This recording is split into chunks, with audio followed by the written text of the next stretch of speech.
ৰশিদ সাহেব, আব্দুল ৰশিদ সাহেব, আমি যে এই যে অঞ্চলটোত আহিলো, এই অঞ্চলটোৰ নাম কি? এয়া হ'ল সন্তক বিহুবৰ। সন্তক বিহুবৰ। ইয়াৰ আগত আৰু কি গাঁও আছে? নেপালী গাঁও আছিলে, তাৰপিছত আপোনাৰ নাগালেণ্ড পাহাৰবোৰ আপুনি অঁ, তে আপোনাৰ এই অঞ্চলত আপোনালোকে যিটো দেখা পাইছে যে মানুহৰ ঘৰৰ অৱস্থা কিদৰে আছে, আপোনাৰ ভাঙি গৈছে আৰু এইপিনে আৰু ভিতৰলৈ যাব নোৱাৰি গাড়ী। আমি যেনে তেনে গাড়ীখন ঘূৰাইছোঁ ৰাস্তাৰ ওপৰতে। তে ইমান গাড়ী আহিছে আৰু এইপিনে যিখিনি মানুহ বসবাস কৰিছিল তেখেতসকলে সপোনতো ভবা নাছিল যে এইপিনে বানপানী আহিব। নিশ্চয় সপোনতো ভবা নাছিলে। এতিয়া আজি বানপানী অহাৰ পিছত যিটো দুৰৱস্থা দেখি আমাৰ নিজৰে বেয়া লাগিছে যে আজি আমাৰ বহুতো মানুহে, আজি আমাৰ অসমতে এনেকুৱা মানুহ আছে এতিয়া যে এইটো হৈছে, হ'ব, এনেকুৱা কথা কোৱাও আৰু চিন্তা কৰাও পাপ। কিয়নো বিপদ কাৰ ওপৰত কেতিয়া আহে কোনো ক'ব নোৱাৰে। আজি এই যে ৰাইজ, আপুনি চাওক, এখেতসকলৰ ঘৰৰ অৱস্থা এটা সময় ভাল আছিলে, এই টিঙৰ ওপৰেদি তেখেতসকল পানী গৈছিল। আজিও মানুহে মাথাউৰি ৰাস্তাৰ ওপৰত, আজি অসমৰ চুকে কোণে লোহাৰপট্টি, পথাৰ, ডিব্ৰুগড়, তাৰপৰা এই গাড়ী তেজপুৰ, অসমৰ চুকে ধুবুৰী, গোৱালপাৰা, সকলো জেগাৰ পৰা।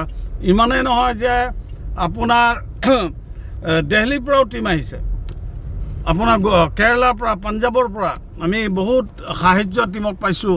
এতিয়া কিছু যুৱক এনেকুৱা ওলাই আহিছে, শ্ৰমদান কৰি আছে, মানুহক ঘৰ বাৰী চাফা কৰা মানুহ আৱশ্যকীয়। আজি বহুত ল'ৰা ছোৱালীবিলাক ওলাই আহিছে, এই খাদ্য দেখিছে মানুহক দি আছে। তেখেতসকলে এটা সময়ত ৰাইজক দান দক্ষিণা কৰিছিল, আজি সেইসকল ব্যক্তিয়ে দান দক্ষিণা ল'ব লগা হৈছে। আমি এই ঘটনাৰ পৰা আমি শিক্ষা লোৱা আৱশ্যক যে আমাৰ আল্লাহ তাবাৰক তাআলাই ইমানৰ পৰীক্ষা কৰিছে যে আমাক মানৱতাৰ কাৰণে আমাক সৃষ্টি কৰিছে। আল্লাহ ৰছুল সাল্লাল্লাহু আলাইহি ওয়াসাল্লামে কৈছিল, যিজনে পৃথিৱীবাসীৰ প্ৰতি দয়া কৰে, আকাশবাসী আল্লাহ সুবহানাহু ওয়া তাআলাই তেখেতৰ প্ৰতি দয়া কৰে।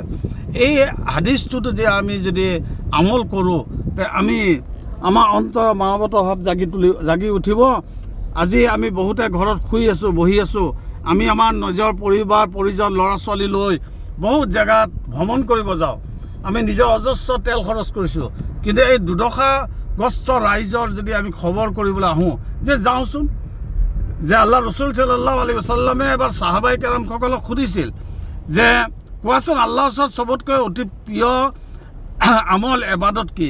তে কোনোবা সাহাবাই নামাজৰ কথা কৈছিল, কোনোবা সাহাবাই ৰোজা, হজ, জাকাতৰ কথা কৈছিল।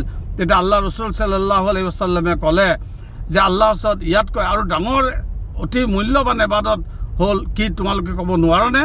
তে সাহাবাসকলে ক'লে, ইয়া ৰাছূলুল্লাহ, আমি কেনেকৈ জানো, আপুনি আমাক কওক। ৰছিদ সাহেব, এই যে বোকা ৰাস্তাটো এইটো ক'লৈ গৈছে? গৰুখুটি যোৱা ৰাস্তা। এইটো গৰুখুটি। আৰু এইপিনৰ ৰাস্তাটো নেপালী গাঁও যোৱা ৰাস্তা হয়। এইটো নেপালী গাঁও যোৱা ৰাস্তা, গাড়ী গৈ আছে। আমি এইপিনৰ পৰা আহিলোঁ। আৰু হুজুৰ সাল্লাল্লাহু আলাইহি ওয়াসাল্লামক যেতিয়া সাহাবাসকলে ক'লে যে কোনটো এবাদত, ইয়া ৰাছূলুল্লাহ, আপোনাতকৈ আমিতো নাজানো, আপুনি আমাক কওক। তেতিয়া আল্লাহ ৰছুলে ক'লে, সেইজন ব্যক্তিক আল্লাহ সুবহানাহু ওয়া তাআলাই অতিকৈ ভাল পায়, যিজনে মানুহৰ বিপদ হোৱা শুনি পোৱাৰ লগে লগে ঘটনাস্থলীত উপস্থিত হয়, ঘোঁৰাতে হওক, উঠতে হওক, খোজকাঢ়ি হওক, তেখেতে কিবা দিব পাৰক বা নোৱাৰক। তে ইয়াৰ পৰা দুটা কথা আহে যে এইকাৰণে কৈছিল আল্লাহ ৰছুলে যে যেতিয়া আপুনি কাৰোবাৰ খবৰ ল'ব যাব, তেনেহ'লে মানুহজনৰ মনোবল বাঢ়ে।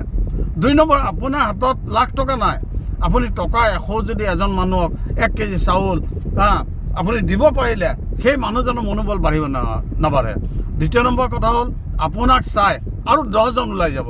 গতিকে আমি আপোনালোকৰ ওচৰত এপিল কৰিছোঁ, আবেদন কৰিছোঁ, আপোনালোকে অলপ সময় এদিনৰ কাৰণে হওক বা একদিন শিৱসাগৰ চাওক বা নোৱাৰে, ৰাতিপুৱাই আহি আপুনি ঘূৰি যায় এই মানুহখিনিৰ ওচৰত আপুনি সহায়ক হওক। এই কাম যদি আল্লাহ তাবাৰক তাআলা বা সৃষ্টিকৰ্তা ৰাজি হৈ যায়, তে সেইটোৱে আপোনাৰ জিন্দগী হজ নামাজ যুজাতকৈ বেছি। তছবি লৈ আছোঁ, নামাজ পঢ়ি আছোঁ, কপালত দাগ হৈ গ'ল, কিন্তু এই সময়ত আমি জাই নামাজ এৰিবলৈ সময় পোৱা নাই। ভাইসকল, আপোনালোকৰ ওচৰত অনুৰোধ কৰিছোঁ, আমাৰ লগত আমাৰ তাজ সাহেব, আমাৰ ৰেজাউল ভাই, আব্দুল ৰছিদ সাহেব, ডক্টৰ আখতাৰ সাহেব আৰু বহু টীম আমাৰ লগত আজি আহিছে। আমি তাত শিৱসাগৰত যোৱাকালি মেডিকেল কেম্প কৰিছোঁ, আপোনালোকে ফেচবুকত পাইছে। তাৰপিছত আমি লংগৰ খানা লগাইছোঁ, যিসকল মানুহে খানা বনাব পৰা নাই সিহঁতক খানা খোৱা হৈছে। আজি আকৌ মেডিকেল টিম আৰু খানা বনোৱা আৰু এটা কেম্প ঠিক কৰা হৈছে। আকৌ আমি ইয়াত 5 দিন শিৱসাগৰত থাকিম। আমাৰ টিম আহি আছে, মেডিকেল টিমো আহি আছে। ইনশাল্লাহ আপোনালোকৰ ওচৰত আমি টকা বিচৰা নাই, কিন্তু আপোনালোকৰ ওচৰত আমি দোৱা বিচাৰিছোঁ, আপোনালোকৰ ওচৰত প্ৰাৰ্থনা বিচাৰিছোঁ। কৰিবৰ কাৰণে কওঁ যাতে সৃষ্টিকৰ্তা আমাৰ ওপৰত ৰহম কৰে, দয়া কৰে।